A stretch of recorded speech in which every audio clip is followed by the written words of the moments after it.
Hey everybody, welcome back to the second video of this series on React.js and I hope कि first video में यार तुम्हें काफ़ी कुछ समझ में आया होगा कि रिएक्ट वर्क किस तरह से करता है एंड रिएक्ट में रिएक्ट के यूज़ करने के एडवांटेजेस क्या क्या होते हैं। सो आज की वीडियो में यार हम बेसिकली देखेंगे कि हम अपना प्रोजेक्ट स्टार्ट किस तरह से कर सकते हैं एंड कौन कौन से तरीके होते हैं जिससे हम अपने रिएक्ट लाइब्रेरी को अपने किसी एग्जिस्टिंग प्रोजेक्ट में या फिर न्यू प्रोजेक्ट में इम्प्लीमेंट कर सकते हैं। बिकॉज मैंने बोला था कि रिएक्ट एक लाइब्रेरी है, it is not a framework, तो आपको ऐसा कोई परेशान होने की ज़रूरत नहीं है। आप और रिएक्ट को आप एज ए स्क्रिप्ट टैग लगा के और किसी भी एग्जिस्टिंग एप्लीकेशन में भी यूज़ कर सकते हो। सो ये एडवांटेज है रिएक्ट का कि अगर आपका कोई application already plain HTML CSS में रन हो रहा है एंड वहाँ पे आप रिएक्ट को इंटीग्रेट करना चाहते हो तो आप इजीली इंटीग्रेट कर सकते हो, उसमें कोई इशू नहीं है। मैं आपको उसका एक एग्जांपल दिखाऊंगा अभी। सबसे पहले तो मैंने देखो यार एक बेसिकली एक फ़ाइल बना ली है। लेट मी शो यू, मैंने एक index.html करके फाइल बना ली है एंड अभी मैं सिंपली ओपन करता हूँ। तो देखो मैंने ओपन किया एंड इसमें सिंपली एक दो इनपुट फील्ड्स हैं एंड एक सबमिट बटन है। ठीक है, तो अभी मैं आप ये इसका कंसोल ओपन कर लेता हूँ। तो इसमें मुझे आपको दिखाना है कि रिएक्ट को हम इस एग्जिस्टिंग प्रोजेक्ट में किस तरह से इम्प्लीमेंट करेंगे। आप अज्यूम करो कि ये एक हमारा प्लेन HTML फाइल है, अभी मुझे इसमें रिएक्ट इंटीग्रेट करना है। ठीक है, तो उसके लिए चलते हैं हम अपने बेसिकली रिएक्ट के डॉक्यूमेंटेशन में।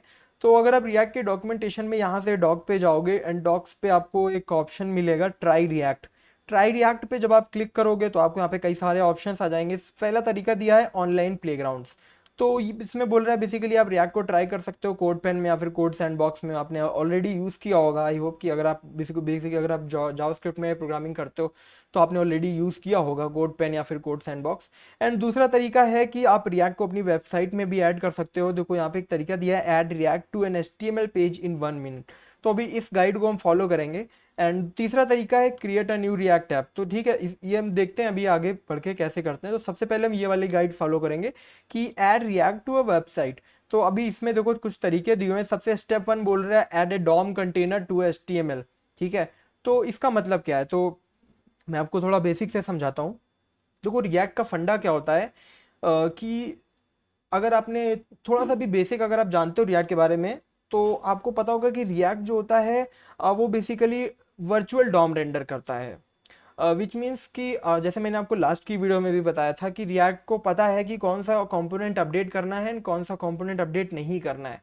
एंड रिएक्ट स्मार्टली वो डिसाइड करता है। तो वो डिसाइड कैसे करता है, तो वो डिसाइड करने का जो बेसिकली रिएक्ट की जो पावर है वो होती है वर्चुअल डॉम में। अब ये वर्चुअल डॉम क्या होता है, तो रियल डॉम तो आपको पता ही है कि रियल डॉम जो आप जो कंसोल पे जाके एलिमेंट्स ये सब देखते हो, ये आपका रियल डॉम है। ठीक है, और डॉक्यूमेंट ऑब्जेक्ट मॉडल। बट अभी आपका जो वर्चुअल डॉम होता है वो मेमोरी में सेव होता है। और वो सेव कौन करता है, वो रिएक्ट सेव करता है। तो बेसिकली क्या करता है रिएक्ट, रिएक्ट हमारे एप्लीकेशन की मतलब बेसिकली एक स्टेट को सेव करके रखता है मेमोरी में कि हाँ भाई हमारी रिएक्ट में ये एलिमेंट है और ये एलिमेंट यहाँ पर फिट होंगे।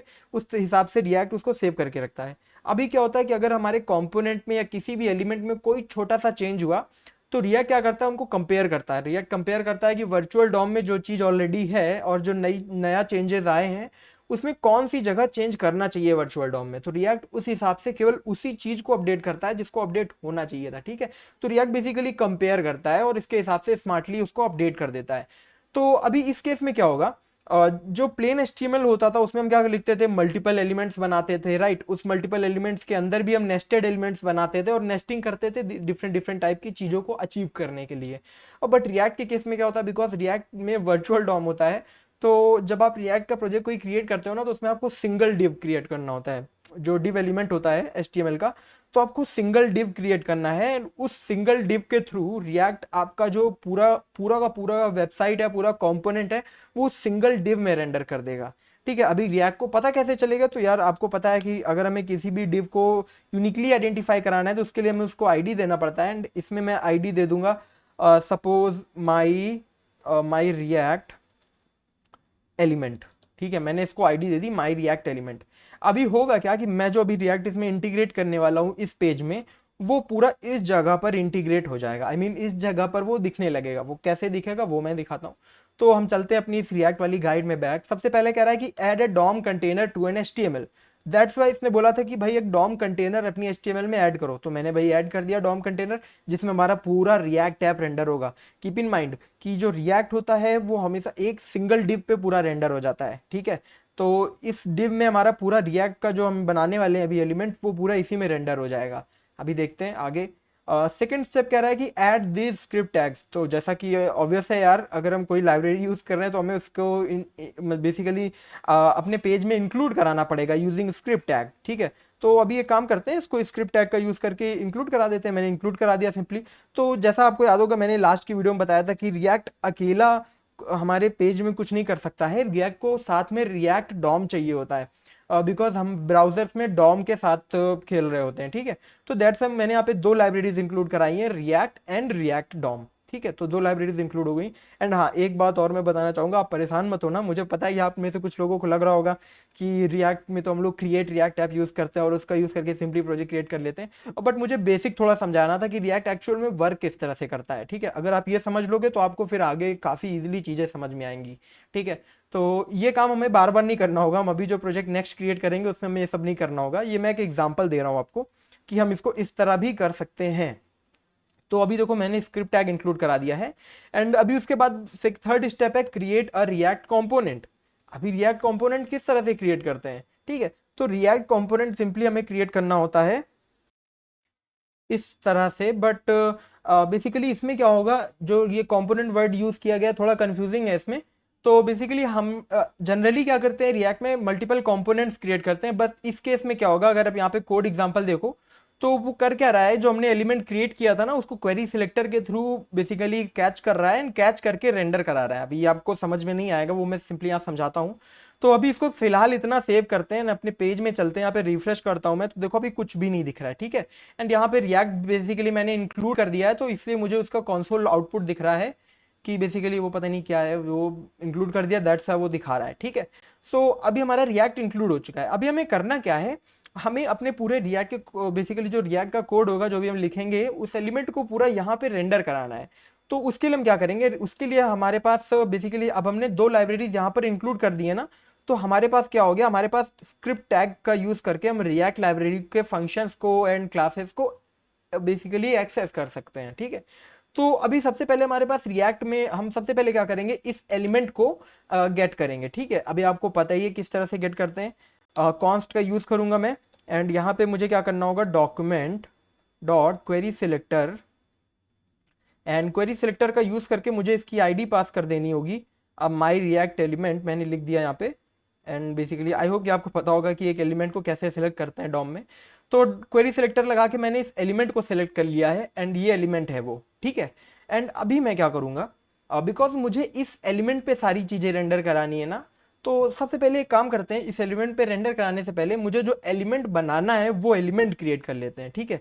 सो अभी मैं करने क्या वाला हूँ, ये जो साइन इन बटन दिख रहा है ना, मैं इसी की एक दूसरी कॉपी क्रिएट करूंगा, जिसको लिखूंगा मैं न्यू साइन इन बटन, ठीक है। तो सबसे पहले हम क्या करेंगे, रिएक्ट डॉट, अब देखो रिएक्ट का एक्सेस मेरे पास आ चुका है बिकॉज मैंने इनको इंक्लूड कराया था यहाँ पर, राइट। तो अभी मेरे पास रिएक्ट लाइब्रेरी का एक्सेस आ चुका है, एंड अभी उसके पास एक फंक्शन होता है which is react dot create element, ठीक है। एंड ये फंक्शन क्या करता है, रिएक्ट डॉट क्रिएट एलिमेंट जो फंक्शन होता है बहुत ही ईजी फंक्शन होता है। इसमें मुझे तीन चीज़ें बतानी होती हैं, एंड तीन चीज़ें जब बतानी इंपॉर्टेंट है। सबसे पहले तो मुझे बताना होगा कि भाई मुझे कौन सा एलिमेंट क्रिएट करना है, ठीक है। तो यहाँ पे एलिमेंट का मतलब है HTML एलिमेंट। तो मुझे बटन एलिमेंट क्रिएट करना है, बिकॉज मुझे इस बटन की दूसरी कॉपी क्रिएट करनी है। तो मुझे क्या करना है, बटन एलिमेंट क्रिएट करना है, तो मैंने बटन यहाँ पे बता दिया। एंड इसके बाद जो तीसरा आर्ग्यूमेंट होगा, सॉरी दूसरा आर्ग्यूमेंट होगा, और दूसरा आर्ग्यूमेंट ये होगा, मुझे ये बताना पड़ेगा कि इस बटन के पास कौन कौन सी एट्रीब्यूट्स होने वाले हैं, ठीक है। और वो एट्रीब्यूट जो होगा वो जावास्क्रिप्ट ऑब्जेक्ट होगा। सो अभी अगर आप ये बटन देखोगे जो ऑलरेडी बनी हुई है, इस बटन में अरे यार मैं थोड़ा जूम कर देता हूँ। एंड अभी अगर आप ये बटन क्लियरली देखोगे ना, तो आप इस बटन में, ओके ज़्यादा जूम हो गया, ओके आई होप कि अभी आपको दिख रहा होगा यार, मैंने ध्यान नहीं दिया था, मैंने जूम करना भूल गया था। हाँ, तो देखो अगर आप इस बटन को देखोगे, तो इस बटन में आप देखोगे कि एक एट्रीब्यूट है क्लास, दूसरा है टाइप, ठीक है। तो एक एक करके इस एट्रीब्यूट को क्रिएट करते हैं। पहला ऑब्जेक्ट होगा क्लास, एंड क्लास में मुझे ये वैल्यूज देनी होंगी स्ट्रिंग के फॉर्म में, ठीक है। तो मैंने ये वैल्यूज दे दी। एंड दूसरा एट्रीब्यूट होगा टाइप, तो टाइप दे दिया मैंने, एंड यहाँ पर हो जाएगा सबमिट, ठीक है। तो आई होप कि अभी हमारा जो सेकंड आर्गुमेंट है वो मैंने क्लियरली पास कर दिया। तो मुझे एलिमेंट क्रिएट करना था बटन, मुझे उसमें एट्रीब्यूट देने थे class and type, and third argument जो होगा, अभी थर्ड आर्गुमेंट जो बहुत ही इंपॉर्टेंट है, क्रिएट एलिमेंट जो होता है वो बेसिकली थर्ड आर्गुमेंट में वो चीज लेता है जो हम उस एलिमेंट के अंदर रखना चाहते हैं। ठीक है, तो हम एलिमेंट कौन सा क्रिएट कर रहे हैं, यहाँ पर बटन क्रिएट कर रहे हैं, राइट। हमें बटन के अंदर क्या रखना है, हमें बटन के अंदर हो सकता है कोई दूसरा एलिमेंट रखना हो, या फिर बटन के अंदर कोई टेक्स्ट रखना हो।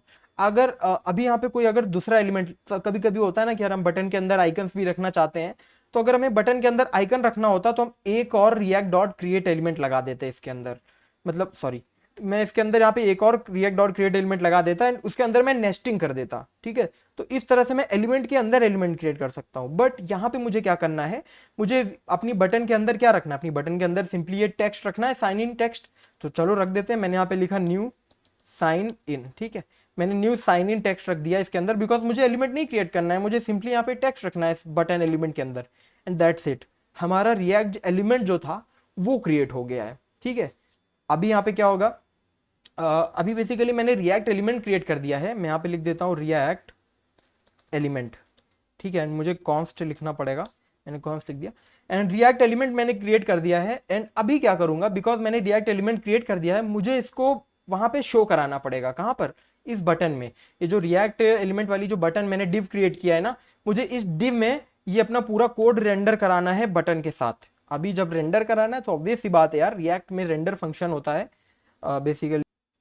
तो बेसिकली यहाँ पे गड़बड़ हो गई, रिएक्ट नहीं होगा, रिएक्ट डॉम होगा। ठीक है, सो अभी देखो, आप सोच रहे थे ना कि मैंने रिएक्ट डॉम इंक्लूड कराया तो उसका यूज कैसे होगा, तो ये यहाँ पर यूज होता है। रिएक्ट डॉम का यूज होता है जो भी हम रिएक्ट का कोड बनाते हैं, आई मीन रिएक्ट के कंपोनेंट्स बनाते हैं, जो एलिमेंट्स बनाते हैं उसको रेंडर कराने में हम रिएक्ट डॉम का यूज करते हैं। ठीक है, तो अभी मुझको इसको ब्राउजर के लिए रेंडर कराना पड़ेगा, तो रिएक्ट डॉम में एक रेंडर फंक्शन होता है, उस फंक्शन को मैं सीधे ये अपना जो रिएक्ट एलिमेंट मैंने क्रिएट किया ये दे दूंगा मैं। एंड जैसे ही मैं उसको ये दे दूंगा, फिर उसके बाद मुझे सेकंड आर्गुमेंट बताना पड़ेगा। ठीक है, अभी रेंडर में हमें सेकंड आर्गुमेंट भी बताना पड़ता है, एंड आई होप कि आपने गेस कर लिया होगा कि सेकंड आर्गुमेंट क्या होगा। तो अभी यहाँ पर हुआ क्या, मैंने एलिमेंट को सिलेक्ट किया जो जिस डिव में मुझे रेंडर कराना था, मैंने उस एलिमेंट को क्रिएट किया, फिर उसके बाद मैंने एलिमेंट को रेंडर कराया using the element. Basically element मैंने इसका जो मैंने वेरिएबल क्रिएट किया है, मैंने इसको यहाँ पे रेंडर कराया। एंड अभी मुझे बताना पड़ेगा कि भाई ये जो रेंडर होगा ये कहाँ पर रेंडर होगा, ये रेंडर होगा इसके अंदर। ठीक है, जो मैंने डिव सिलेक्ट किया था। मैं एक बार फिर से रिवाइज करता हूँ, मैंने डिव एलिमेंट क्रिएट किया, उस एलिमेंट को मैंने यहाँ पे कैच कर लिया, एंड अभी इसी एलिमेंट में मुझे इस एलिमेंट को रेंडर कराना था। ठीक है, तो मैंने यहाँ पे सेकंड आर्गुमेंट दे दिया मुझे जहां रेंडर कराना था, फर्स्ट आर्गुमेंट दे दिया जिस एलिमेंट को रेंडर कराना था। That's it. अभी मैं इसको सेव करूंगा, बैक जाऊंगा, देखना मुझे नई बटन दिखने लगेगी। देख लो, न्यू साइन इन बटन आ गई है। यहाँ पे मुझे बोल रहा है invalid DOM property, did you mean class name. Okay, so React में हम क्लास नहीं लिखते हैं, हम रिएक्ट में क्लास नेम लिखते हैं, मुझसे मिस्टेक हो गई थी, इसको रिफ्रेश कर देता हूँ।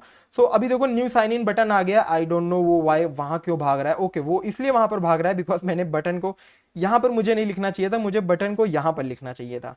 ठीक है, अभी आप देखना, रिफ्रेश करूंगा मैं तो देख लो। अभी मैं आपको एक मैजिक दिखाता हूँ, मैं इसके कंसोल पे गया एंड यहाँ पर आप देख लो, मुझे यहाँ पे जो डिव मैंने क्रिएट किया था ना आईडी के साथ रिएक्ट एलिमेंट, उसके अंदर देखो ये बटन रेंडर हो गई है। ठीक है, मैं आपको एक चीज़ और दिखाता हूँ, अगर मैं इस रेंडर वाले कोड को कमेंट कर दूँ, सेव कर दूँ एंड फिर मैं रिफ्रेश करूँगा, तो आप देखो मुझे वो एलिमेंट तो दिखेगा सिंपली जो मैंने डिव क्रिएट किया था। ये देखो, ये मुझे डिव दिख रहा है। आई होप कि यार जूम करने पे, हाँ ठीक है, तो ये जूम करने पे देखो आप डिव मुझे दिख रहा है, वो वाला डिव एलिमेंट जो मैंने क्रिएट किया था, बट उसके अंदर कुछ है नहीं। अभी जैसे ही मैं रेंडर कराऊंगा तो आप देखना यहाँ पे मुझे वो एलिमेंट दिखने लगेगा, ये देखो मुझे वो बटन दिखने लगा। तो इस तरह से हम अपने एग्जिस्टिंग प्रोजेक्ट में जो है रिएक्ट को इंप्लीमेंट कर सकते हैं। एंड इसके बाद भी काफ़ी सारे एडवांस चीज़ें होती हैं जो आप कर सकते हो। आप यहीं पे कंपोनेंट भी क्रिएट कर सकते हो यूजिंग क्लासेस, या फिर फंक्शनल कंपोनेंट्स भी क्रिएट कर सकते हो। एंड आपको simply render and create element का यूज़ करना पड़ेगा, आपका कंपोनेंट रेडी हो जाएगा। आप बहुत कुछ कर सकते हो, आप इसको एक्सप्लोर करना, मैं इसकी लिंक डॉक्यूमेंटेशन की दे दूंगा नीचे डिस्क्रिप्शन में। एंड अभी हम आगे बढ़ते हैं। सो बेसिकली हमने आज यार काफ़ी टाइम निकल गया है, तो जैसा मैंने बोला था कि हम ऐसा हर बार नहीं करने वाले हैं जो HTML वाला है, तो सिंपली इसको क्लोज कर देते हैं यार, हमें इसकी ज़रूरत नहीं है। ठीक है, हम चलते हैं अपने फोल्डर में, एंड सबसे पहले तो इसको क्लोज करता हूँ मैं, एंड हम आ जाते हैं अपने फोल्डर में। आप भी एक फोल्डर ओपन कर लेना जहाँ पे आपको प्रोजेक्ट क्रिएट करना हो। तो अभी मैं इसको क्लोज करूँगा, एंड अभी हमारे पास रिएक्ट प्रोजेक्ट क्रिएट करने का दूसरा बहुत ईजी तरीका होता है, which is create react app. I hope कि आपने क्रिएट रिएक्ट ऐप के बारे में सुना होगा। तो क्रिएट रिएक्ट ऐप जो है वो एक टूल है जो कि फेसबुक ने ही बनाया था। तो क्रिएट रिएक्ट ऐप का यूज़ हम करते हैं रिएक्ट प्रोजेक्ट को इनिशियलाइज करने के लिए इजीली। तो जैसा आपने देखा यार, अभी हमें HTML में जब इंटीग्रेट कराना था तो कितनी टफ हो रहा था वहाँ पे, एंड अभी जब आप कॉम्प्लेक्स कंपोनेंट्स बनाते तो बहुत टफ हो जाता। तो बेसिकली हम करते क्या है, एक टूल आता है क्रिएट रिएक्ट ऐप, दैट्स मैंने आपको बोला था कि नोड एंड npm इंस्टॉल कर लेना अपने सिस्टम में। तो अभी मैं बेसिकली क्या करूँगा, यहाँ पे टर्मिनल ओपन करूँगा जहाँ पे मुझे प्रोजेक्ट क्रिएट करना है, एंड जूम कर लेता हूँ मैं।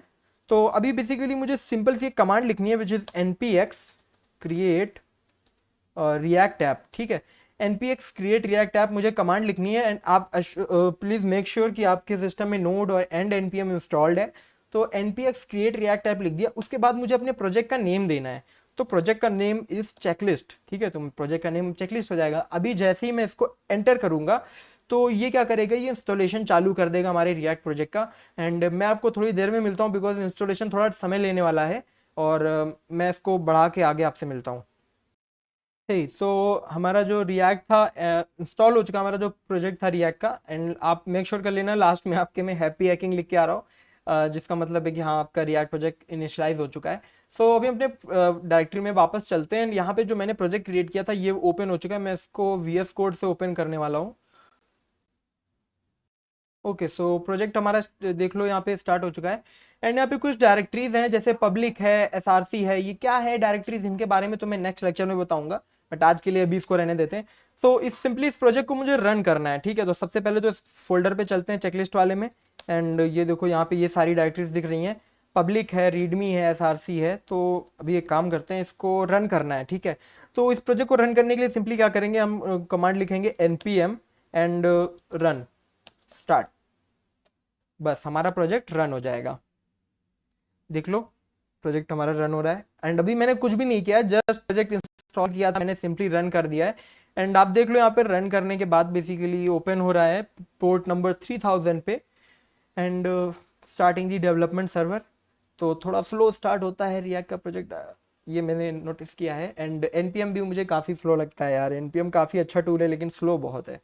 हाँ ठीक है, तो देख लो आप हमारा प्रोजेक्ट अगर आपके में इस तरीके से दिख रहा है, विच मीन्स आपका प्रोजेक्ट इंस्टॉल हो चुका है perfectly and you are ready to start your project. ठीक है, सो अभी आज के लिए बेसिकली इतना ही रहने देते हैं। हमने अपना प्रोजेक्ट इनिशियलाइज कर लिया है, एंड आई होप कि अभी आपको काफ़ी कुछ समझ में आ गया होगा। एंड एक चीज़ और मुझे बतानी थी, बट इसको अब नेक्स्ट लेक्चर में कवर करूंगा वरना बहुत ज़्यादा हो जाएगा, मुझे इस कॉम्पोनेंट स्ट्रक्चर को समझाना था। But that's it for today, thanks for watching, good bye.